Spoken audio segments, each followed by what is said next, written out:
Hello.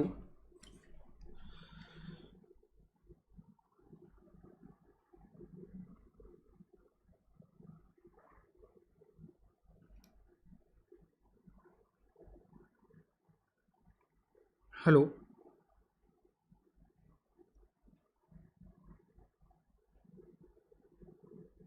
Hello.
Okay.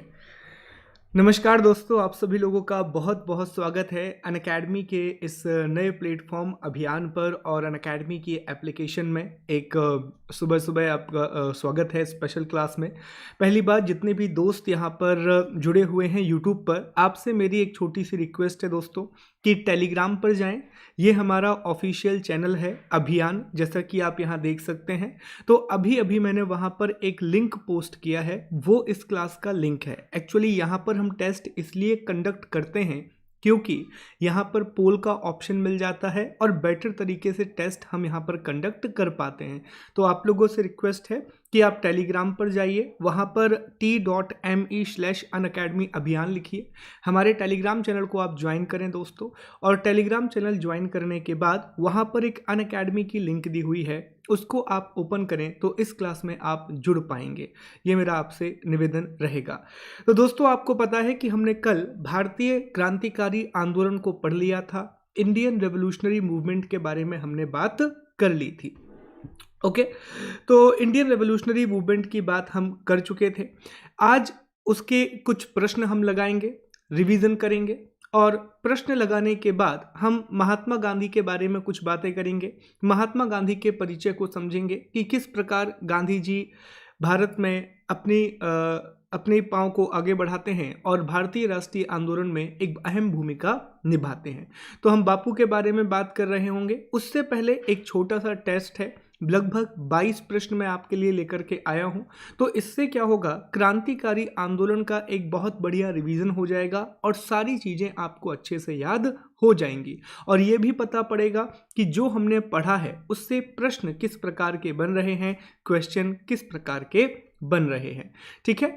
आगे बढ़ने से पहले दोस्तों बता दूं कि एमपीपीएससी मेंस के लिए मेरी ज्योग्राफी की क्लासेस चल रही हैं। अभी अभी मैंने ज्योग्राफी का कोर्स स्टार्ट किया है और ये बाकी कोर्सेज हैं जो ऑलरेडी मैं वहाँ पर पढ़ा चुका हूँ। आने वाले समय में इकोनॉमी और एनवायरनमेंट का कोर्स भी मैं आपको पढ़ा रहा हूँगा। तो दोस्तों प्लीज़ अनअकैडमी को ज्वाइन करें एमपीपीएससी मेंस 2020 के लिए, और नोट्स आपको मिलेंगे, टेस्ट सीरीज आपको मिलेगी, एवरीथिंग आपको इस प्लेटफॉर्म पर प्रोवाइड कराया जाएगा। आप देख सकते हैं कि एक साल की फीस 7,920 रुपये है, जबकि 2 साल की फीस 11,500 रुपये है। Please use my code SG Live ताकि आपको 10% का डिस्काउंट मिल सके, 10% का डिस्काउंट मिल सके। अभी ऑलरेडी मैं एक क्लास पूरी कर रहा हूँ कमल जी, तो आप समझ सकते हैं कि एक क्लास ऑलरेडी मेरी चल रही है, 10:30 बजे क्लास वाली, वो भी आपको पता होगा किरण जी, अगर आपने लास्ट क्लास अटेंड की है तो। अभी मैंने आपको रिवीजन का टाइम दिया है, परसों आपका टेस्ट है पॉलिटी का, और फिर 1 तारीख से वापस से टेस्ट सीरीज स्टार्ट हो जाएगी, ठीक है। प्लीज़ पूरी चीज़ों को आप लोग फॉलो किया करो, सारी चीज़ों को आखिरी तक अगर फॉलो करेंगे तो आपको सारी बातें पता पड़ेंगी। ग्रुप में भी मैं हर एक बात लिख देता हूँ, ओके, कि क्या क्या नहीं हो रहा है, ठीक है, तो कोई बात नहीं।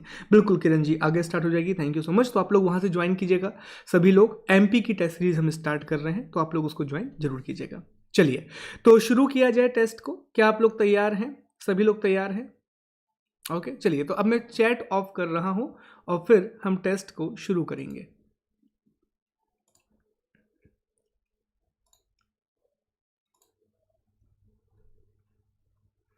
ओके, अभिनव भारत से कौन संबंधित है? Who is related to Abhinav Bharat? B D Savarkar, C R Das, B G Tilak, S C Bose. ये रहे ऑप्शंस आपके सामने।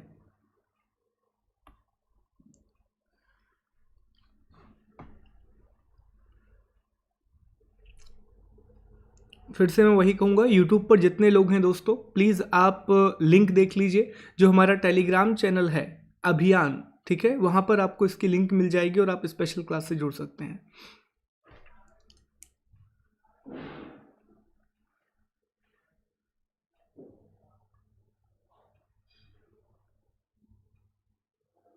बहुत बढ़िया, बिल्कुल सही आंसर है, और हम लोगों ने ये प्रश्न पढ़ा हुआ था। इसका सही आंसर है बी डी सावरकर, विनायक दामोदर सावरकर। तो आपको ये भी पता होगा दोस्तों कि बी डी सावरकर या फिर सावरकर ब्रदर्स ने, जिसमें बी डी सावरकर आते हैं और गणेश सावरकर आते हैं, तो इन्होंने इटली में एक ऑर्गेनाइजेशन थी जिसका नाम था यंग इटली। तो यंग इटली की तर्ज पर इन्होंने एक सीक्रेट ऑर्गेनाइजेशन बनाई थी जिसको मित्र मेला नाम दिया था, मित्र मेला नाम का संगठन बनाया था। 1904 में 1904 में इसी मित्र मेला का नाम परिवर्तित कर दिया गया था अभिनव भारत, और इसका केंद्र नासिक में था, ठीक है। हमने पढ़ा था कि इसके 2 प्रमुख सदस्य थे, इसके 2 मेजर मेंबर थे। एक में नाम आता है पांडुरंग का, ठीक है, पांडुरंग बापट का, जो कि बॉम्ब मेकिंग का आर्ट सीखने के लिए पेरिस गए थे। और दूसरा नाम आता है अनंत लक्ष्मण करकरे का, जिन्होंने नासिक षड्यंत्र को अंजाम दिया था, नासिक कंस्पिरेसी को इन्होंने अंजाम दिया था, ठीक है। अगले प्रश्न पर बढ़ा जाए, क्या तैयार हैं आप लोग अगले प्रश्न के लिए? बताएं दोस्तों।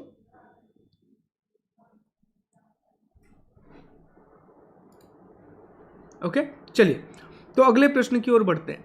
ये रहा अगला प्रश्न आप लोगों के सामने। निम्नलिखित कथनों में से कौन से कथन बी डी सावरकर के बारे में सही हैं? प्रश्न पढ़िए, फिर मैं आपको ऑप्शंस बताता हूँ, पोल बताता हूँ, जल्दी पढ़िए प्रश्न।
ओके, तो इसका सही आंसर है ए, ठीक है। ये चारों ही स्टेटमेंट सही हैं, ये चारों कथन सही हैं। तो बी डी सावरकर ने अभिनव भारत नामक संगठन की स्थापना की थी, हमने ये अभी देखा।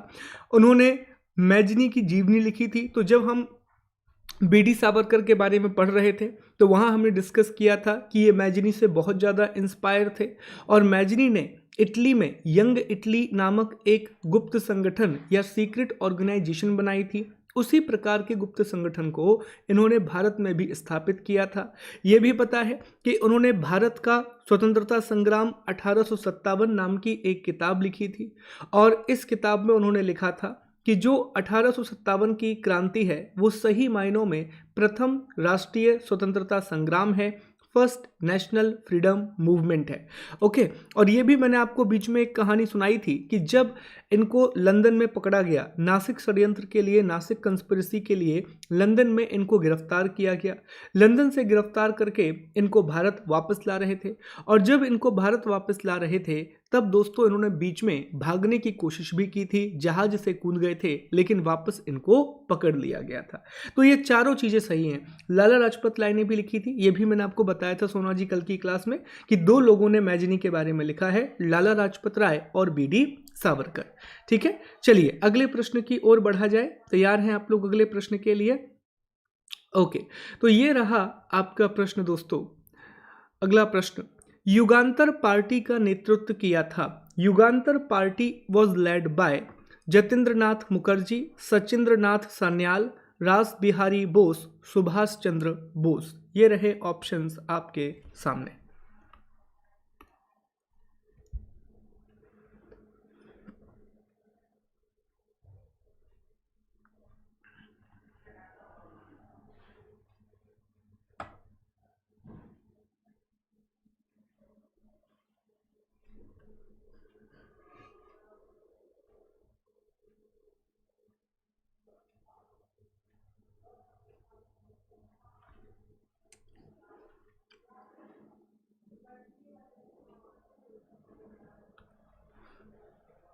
यार ये आंसर कैसे गलत हो गया?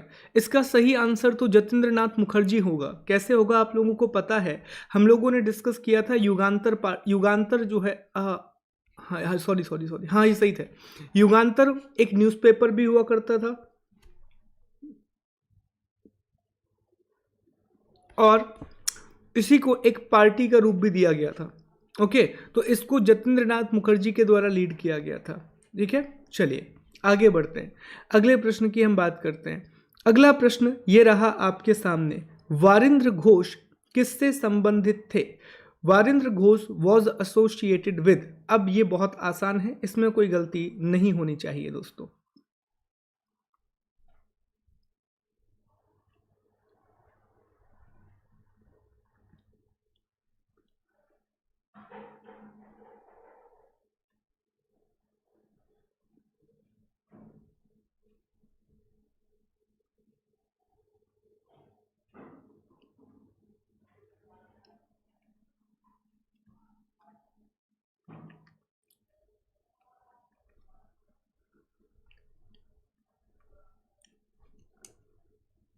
ओके, चलिए, तो इसका सही आंसर है अनुशीलन समिति।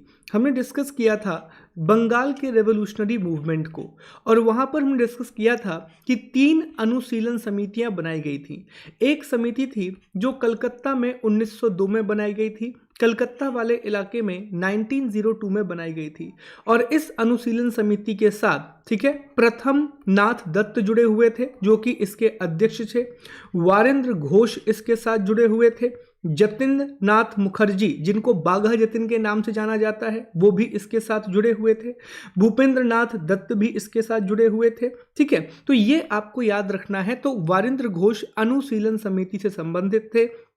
ये वही अनुशीलन समिति है जिसने मुजफ्फरपुर ट्रेजेडी, जिसमें प्रफुल्ल चाकी और खुदीराम बोस ने किंग्सफोर्ड की हत्या का प्रयास किया था, और अलीपुर षड्यंत्र, अलीपुर या इसको अलीपुर कंस्पिरेसी को अंजाम दिया था। ये आपको याद रखना है। या इसको मणिकतल्ला कंस्पिरेसी भी कहा जाता है क्योंकि उस जगह का नाम मणिकतल्ला था। ठीक है, चलिए अगले प्रश्न की ओर हम बढ़ते हैं। ये रहा अगला प्रश्न आपके सामने, बिल्कुल सही, खून के बदले खून इनकी टैगलाइन थी। मुजफ्फरपुर बम कांड का संबंध किसके साथ है? The Muzaffarpur bombing associated with Savarkar, Ajit Singh, Prafulla Chaki, Bipin Chandrapal. ये रहे ऑप्शंस आपके सामने।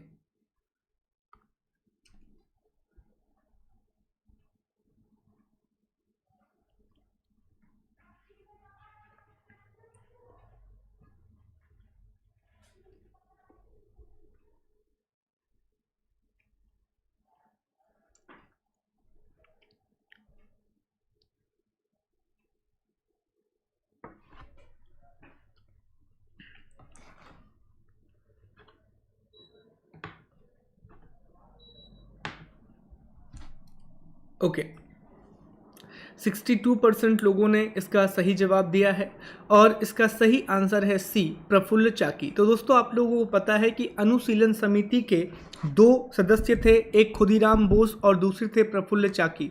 इन्होंने मुजफ्फरपुर के न्यायाधीश किंग्सफोर्ड पर एक बॉम्ब फेंका था। हालांकि किंग्सफोर्ड उसमें बच गए थे, लेकिन मिस्टर कैनेडी की पत्नी और उनकी बेटी इस हमले में मारे गए थे। क्लियर।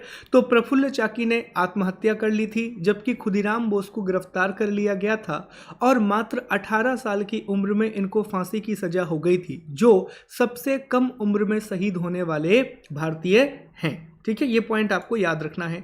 अब हम अगले प्रश्न की ओर चल रहे हैं। ये रहा अगला प्रश्न आप लोगों के सामने। निम्नलिखित में से किसने बड़ी बुद्धिमानी के साथ अलीपुर षड्यंत्र मामले में अरविंद घोष का बचाव किया? ओके, ये रहे ऑप्शंस आपके सामने। चित्तरंजन दास, WC बनर्जी, मोतीलाल नेहरू और तेज बहादुर सप्रू।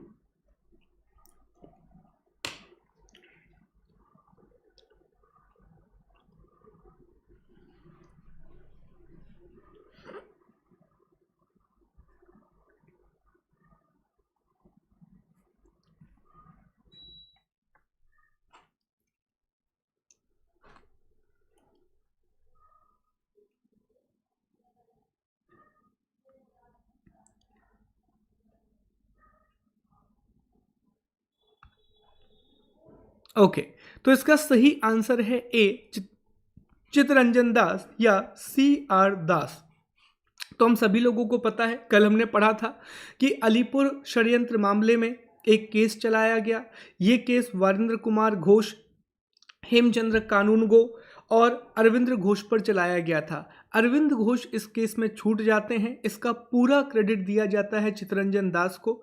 इसके बाद अरविंद घोष ने राजनीति से संन्यास ले लिया था और वो ऑरोविले आश्रम की स्थापना करने के लिए पुडुचेरी चले गए थे दोस्तों। तो ये भी बहुत इंपॉर्टेंट क्वेश्चन है। ये सारे प्रीवियस ईयर क्वेश्चन हैं, ये सारे पिछले वर्षों में आए हुए प्रश्न हैं। ये रहा अगला प्रश्न आप लोगों के सामने। ठीक है, प्रश्न है, हिंदुस्तान रिपब्लिक संगठन की स्थापना की गई थी। Hindustan republican organisation was established Allahabad, Kanpur, Lucknow, New Delhi. Okay, ये रहा ऑप्शन।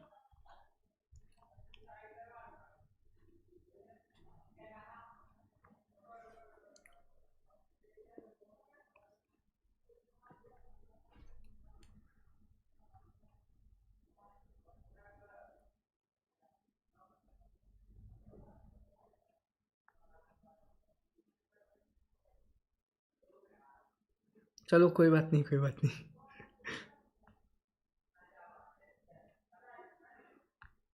ओके, ये रहा ऑप्शन आपके सामने और इसका सही आंसर है बी, कानपुर। तो दोस्तों आपको पता होगा, हिंदुस्तान रिपब्लिक ऑर्गेनाइजेशन, जब हमने द्वितीय चरण के क्रांतिकारी आंदोलन पढ़े थे, जब हमने सेकंड फेज के रेवोल्यूशनरी मूवमेंट को स्टडी किया था, तो वहां हमने देखा था कि हिंदुस्तान रिपब्लिक एसोसिएशन की स्थापना कानपुर वाले इलाके में 1924 में की जाती है।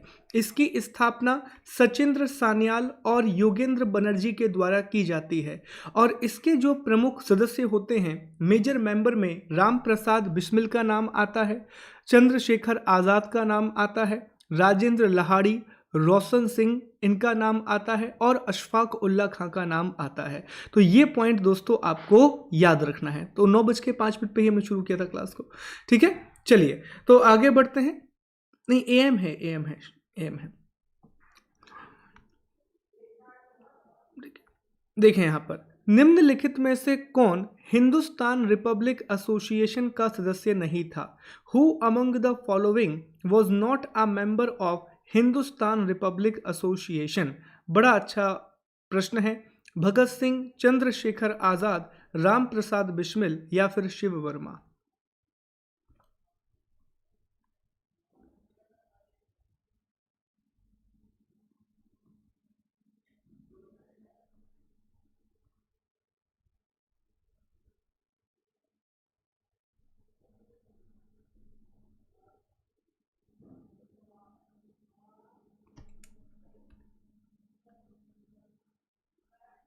वेट वेट वेट, मैं इसको फिर से स्टार्ट कर रहा हूँ गाइस, रॉन्ग पोल आ गया, I am starting it again.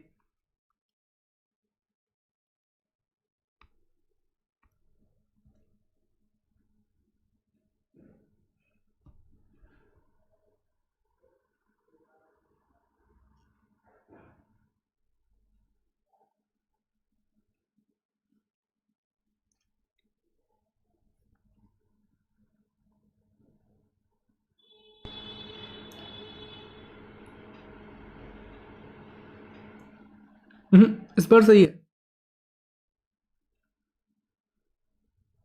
Okay यार, ये आप लोगों के दिमाग पे कैसे कंफ्यूजन हो गया? इसका सही आंसर ए होगा ना। जब हम लोगों ने अभी तो मैंने आप लोगों के सामने नाम बोले, हिंदुस्तान रिपब्लिक एसोसिएशन की बात हो रही है, हिंदुस्तान सोशलिस्ट रिपब्लिक एसोसिएशन की बात नहीं हो रही है, ठीक है? तो इसका सही आंसर क्या होगा? Bhagat Singh. Bhagat Singh was a member of Hindustan Socialist Republic Association, he was not the member of Hindustan Republic Association. Hindustan Republic Association के सदस्य कौन थे? चंद्रशेखर आजाद शामिल थे, राम प्रसाद बिस्मिल थे और बहुत सारे लोग थे, उसमें भगत सिंह का नाम नहीं आता है। चलिए कोई बात नहीं, इसका आंसर डी नहीं होगा, Shiv Verma was also a member. पर भगत सिंह तो आप जानते हैं कि आगे जब वो नौजवान सभा बनाते हैं, आगे आकर के उनकी मुलाकात होती है फिर चंद्रशेखर आजाद से, और चंद्रशेखर आजाद और भगत सिंह के द्वारा हिंदुस्तान सोशलिस्ट रिपब्लिक एसोसिएशन की स्थापना की गई थी, ठीक है? चलिए आगे बढ़ते हैं, अगले प्रश्न की ओर हम आते हैं दोस्तों। ये रहा अगला प्रश्न आपके सामने। निम्नलिखित में से किसको अंग्रेजी सरकार ने काकोरी षड्यंत्र के मामले में फांसी पर चढ़ा दिया था? Who among the following was hanged by the British government in the Kakori conspiracy? ये गलत मत कीजिएगा, बहुत आसान है।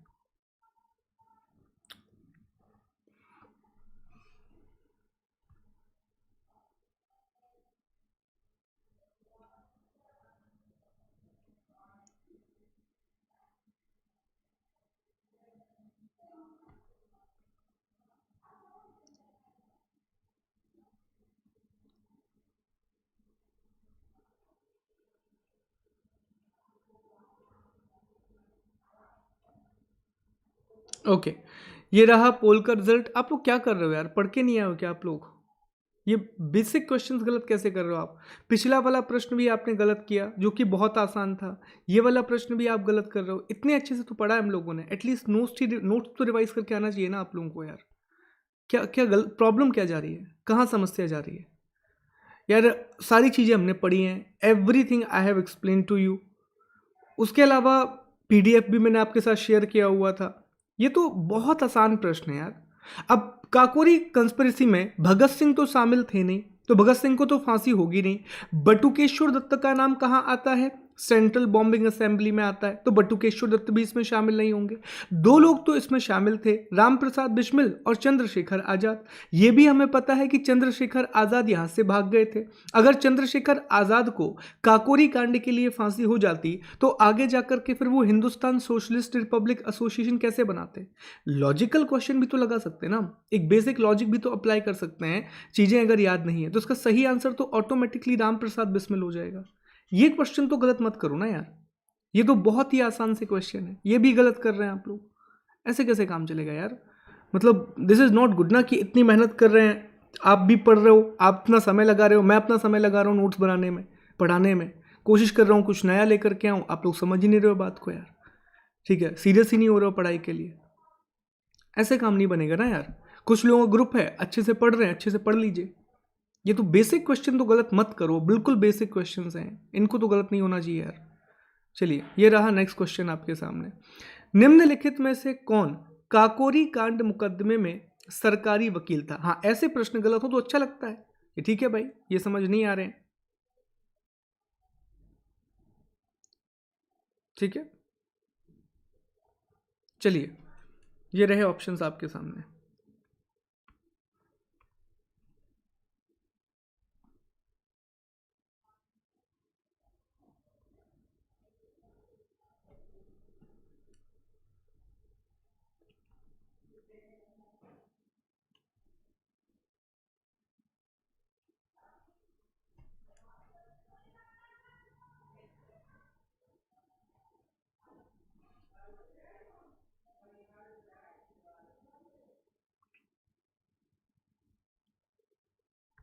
ओके, 40% लोगों ने, देखो ऐसे प्रश्न गलत होने में दिक्कत नहीं है, क्योंकि ये ऐसे प्रश्न आते हैं एग्जाम में, कुछ प्रश्न आउट ऑफ द बॉक्स आते हैं, ये उन्हीं में से एक है। इसका सही आंसर है बी, जगत नारायण मुल्ला। ठीक है, अब इसका स्क्रीनशॉट अब ले लेना। तो क्या हुआ था, काकोरी कांड को अंजाम हिंदुस्तान रिपब्लिक आर्मी ने दे दिया था। इस कांड में कई लोग पकड़े गए थे और उन पर मुकदमा चलाया गया था। सरकार की ओर से पैरवी के लिए जगत नारायण मुल्ला को नियुक्त किया गया और अभियुक्तों की ओर से सरकार ने लक्ष्मी शंकर मिश्र, केसी दत्त और जयकरण मिश्र को नियुक्त किया था। अब ये आपको याद रखना है, ये ऐसे प्रश्न हैं जो हमने नहीं पढ़े और यहां से आपको इन्हें याद रखना है। ठीक है, चलिए तो अगले प्रश्न की ओर अब हम चल रहे हैं, इसका स्क्रीनशॉट प्लीज ले लीजिएगा। ये रहा अगला प्रश्न आपके सामने। हिंदुस्तान सोशलिस्ट रिपब्लिक एसोसिएशन गठित की गई थी। Hindustan Socialist Republic association was formed. ये रहे ऑप्शंस आपके सामने, सुभाष चंद्र बोस, रास बिहारी बोस, चंद्रशेखर आजाद, भगत सिंह।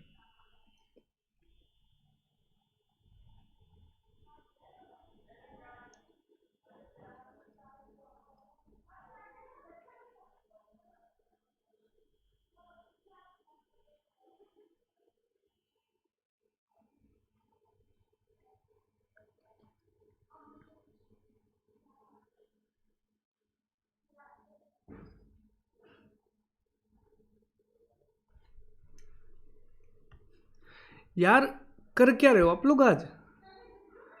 सिर्फ 60% लोगों ने सही आंसर दिया इसका। अभी अभी हमने बताया था, बोल के बताया था कि हिंदुस्तान रिपब्लिक एसोसिएशन की स्थापना सचिंद्र सान्याल ने की थी।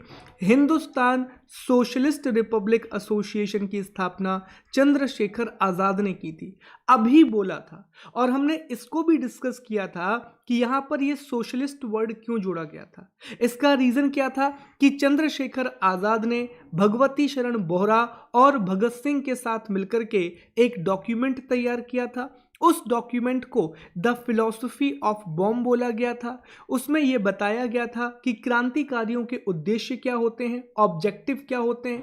उसी उद्देश्य में से एक उद्देश्य था समाजवाद की स्थापना करना, सोशलिज्म को आगे बढ़ाना। उसीलिए हिंदुस्तान सोशलिस्ट रिपब्लिक एसोसिएशन इसका नाम रखा गया था। ठीक है, तो ये बेसिक चीजें तो गलत नहीं होनी चाहिए, और पर सब भूल जाओ, सब भूल जाओ। लेकिन अभी तो मैंने बताया था ना यार, आज क्या हो रहा है आप लोगों के साथ पता है मुझे इस टेस्ट का दुख क्यों हो रहा है? देखो, अगर मैं टेस्ट सीरीज कंडक्ट कराता हूं ना, जो रेगुलर हम करते हैं, उसमें मुझे बुरा नहीं लगता, क्योंकि वो आप पढ़ के आते हो। ये मुझे इसलिए बुरा लग रहा है क्योंकि हमने इसके लिए बहुत मेहनत की है यार। आपने और हमने दोनों लोगों ने मेहनत की है। ठीक है, आई prepared the content, I took the classes, और आपने उन क्लासेस को पढ़ा है, उनके नोट्स को पढ़ा है। तो ऐसे नहीं करना ना यार हमें। अगर ऐसे करेंगे तो फिर एग्जाम में तो बहुत दिक्कत आ जाएगी। आज तो बहुत ही बुरा हो रहा है, मतलब this is not at all good यार, not at all good. Okay, चलो एक दो प्रश्न और लगाते हैं, फिर आज इतने ही करेंगे। पढ़िएगा आप लोग एक बार और। भगत सिंह, राजगुरु और सुखदेव को कब फांसी दी गई? When were Bhagat Singh, Rajguru and Sukhdev hang? ठीक है,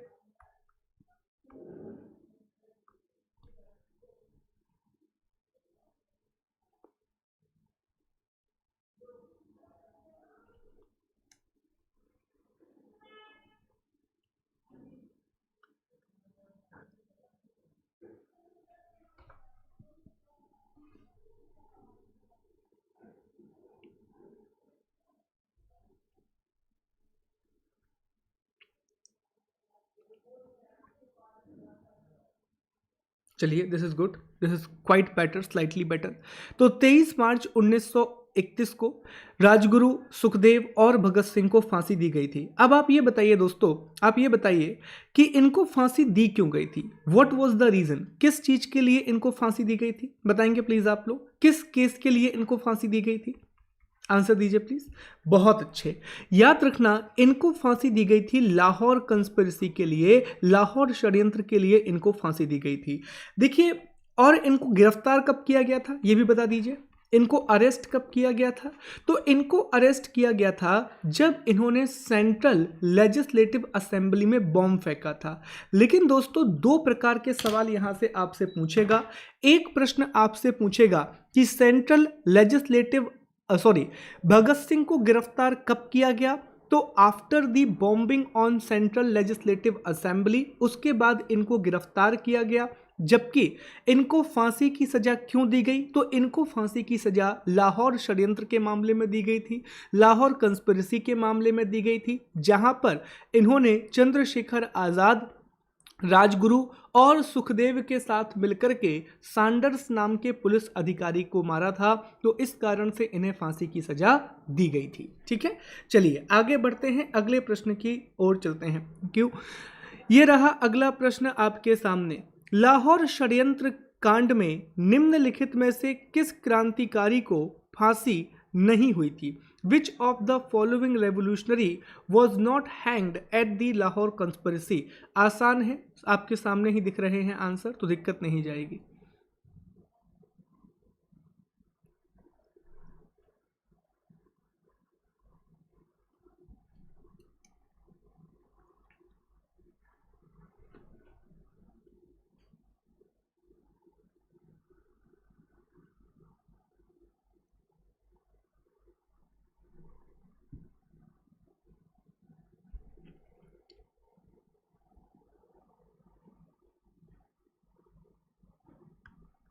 ओके, तो इसका सही आंसर है ए, बटुकेश्वर दत्त। बटुकेश्वर दत्त को फांसी नहीं दी गई थी, इनको काला पानी की सजा दी गई थी, और काला पानी की सजा देकर के इनको अंडमान की जेल में भेज दिया गया था। तो अंडमान वाले इलाके में इनको भेजा गया था।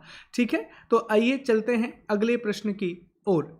ये रहा अगला प्रश्न आपके सामने। भगत सिंह, सुखदेव और राजगुरु को किस केस में फांसी की सजा सुनाई थी? तो मैंने आपको ये बता दिया है, फिर भी आंसर कर दीजिए ताकि पोल बने रहें लगातार।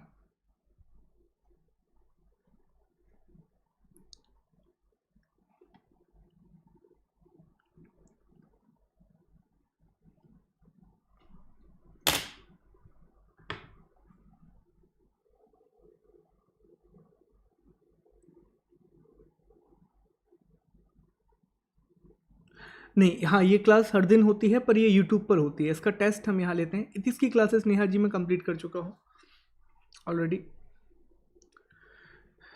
चलिए, इसका सही आंसर है लाहौर षड्यंत्र केस। ये रहा अगला प्रश्न आप लोगों के सामने। निम्नलिखित में से किसने प्रसिद्ध चटगांव शस्त्रागार धावा, जिसको चटगांव आर्मरी रेड कहा जाता है, को आयोजित किया था? लक्ष्मी सहगल, सूर्य सेन, बटुकेश्वर दत्त, जे एम सेन गुप्ता। ये भी गलत नहीं होना चाहिए दोस्तों।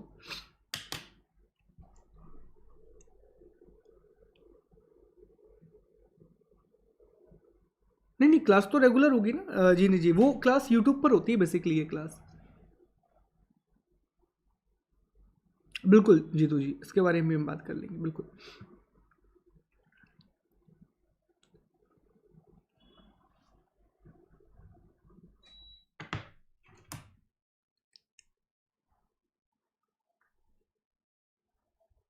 आप ग्रुप में जाएंगे नेहा जी तो आपको मिल जाएगा। इसका सही आंसर है बी, सूर्य सेन। इसका सही आंसर क्या है? सूर्य सेन। तो सूर्य सेन आप जानते हैं बाय प्रोफेशन एक टीचर थे, तो इनको मास्टर दा के रूप में जाना जाता था। इन्हें मास्टर दादा के रूप में या मास्टर दा के रूप में इनको जाना जाता था। ठीक है, चलिए आगे बढ़ते हैं, अगले प्रश्न की हम बात करते हैं दोस्तों। ये रहा अगला प्रश्न आपके सामने। निम्नलिखित में से कौन गदर पार्टी के पहले सभापति थे? Who among the following is the first chairman of Ghadar Party? Lala Hardayal, Sohan Singh Bhakna, Kesar Singh और पंडित काशीराम। आसान है दोस्तों, आंसर दे दीजिएगा जल्दी।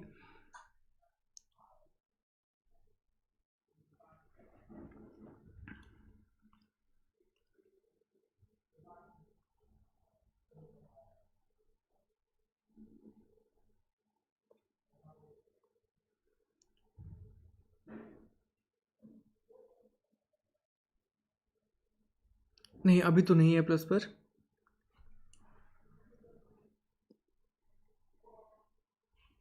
ओके, तो इसका सही जवाब है सोहन सिंह भाकना। देखिए याद रखिए, लाला हरदयाल गदर पार्टी के जनरल सेक्रेटरी थे, ये इसके महासचिव थे, जबकि सोहन सिंह भाकना इसके अध्यक्ष थे, ये इसके चेयरमैन थे या सभापति थे। ये भी हमने डिस्कस किया था क्लास में ही बात की थी कि किस प्रकार से इनको अध्यक्ष बनाया गया था और सोहन सिंह भाकना को इसका चेयरमैन बनाया गया था। चलिए अगले प्रश्न की ओर बढ़ते हैं। गदर पार्टी का मुख्यालय कहाँ था? The headquarter of Ghadar party was San Francisco, New York, Madras, Calcutta. ये रहे ऑप्शन आपके सामने।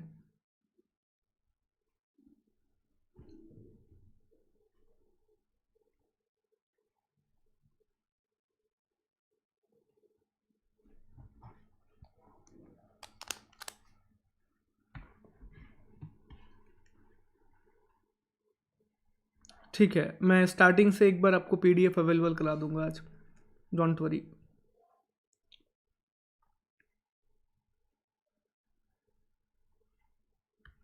ठीक है, चलिए तो इसका सही आंसर है सैन फ्रांसिस्को। सैन फ्रांसिस्को में युगांतर नाम का एक आश्रम था, वहाँ पर इन्होंने स्थापना की थी। तो इसी के साथ दोस्तों आज का टेस्ट ये खत्म होता है। इसमें सबसे पहला स्थान रहा है ज्योति जी का, दूसरा स्थान इसमें रहा है अभिराम जी का, तीसरा रहा है हर्षिता जी का, चौथे नंबर पर है अनिवेश जी, फिर है कुमारी सोनी जी, रूपाली जी, तेज सिंह जी, शुभम जी, आयुषी और आखिरी में है रमाकांत जी। तो आप सभी लोगों को बहुत बहुत शुभकामनाएं। लेकिन सीरियस बात यह है कि आज का टेस्ट आप लोगों ने अच्छे तरीके से अटेम्प्ट नहीं किया है, इसलिए कुछ क्वेश्चन और लेकर के आए थे, लेकिन हम वो आज नहीं लगाएंगे, क्योंकि आप पढ़िए पहले उसको, प्लीज़ उसको पढ़िए, पीडीएफ को पढ़िए, ध्यान से रिवीजन कीजिए। याद रखना, सिर्फ क्लास को अटेंड करना ज़रूरी नहीं है, इम्पॉर्टेंट है कि उसमें से कितनी चीज़ें आपको याद हैं, वो बहुत ज़्यादा ज़रूरी है। तो प्लीज़ उसको बहुत ध्यान से पढ़िए। टेलीग्राम चैनल पर मैं अभी पीडीएफ भी एक बार अवेलेबल करा दूंगा, उसको आज पढ़िए। आज मैं नया टॉपिक शुरू करने वाला था, गांधी जी वाला, आज आप पढ़ लीजिए। कल मैं एक 3 घंटे की क्लास ले लूँगा, उसमें गांधी जी वाला टॉपिक हम ख़त्म कर लेंगे। लेकिन प्लीज़ पढ़ना पड़ेगा आपको। एमपी के टेस्ट 1 तारीख से स्टार्ट हो रहे हैं, 31 तारीख से उनका नोटिफिकेशन आपको मिल जाएगा। ठीक है, तो प्लीज़ बहुत ध्यान से पढ़ें दोस्तों, चीज़ों को आगे बढ़ाएं। ठीक है, और ये टेलीग्राम चैनल को जरूर ज्वाइन कीजिए। और this is my code SG live. आपको पता है कि मैं ऑलरेडी MPPSC पर पढ़ा रहा हूँ, तो अगर आप सब्सक्रिप्शन लेना चाहते हैं तो please use my code SG live. Thank you so much guys for today's class. Actually not so thank you for so much today's class, because आज थोड़ा सा मज़ा नहीं आया। ओके, तो अच्छे से पढ़िए यार, ऐसे काम नहीं बनेगा। हाँ, वो सेम वैसे ही होगा, वो हमारी टेस्ट सीरीज चल रही थी वैसे ही चलेगी। ठीक है, चलिए कोई बात नहीं, बस अच्छे से पढ़िए।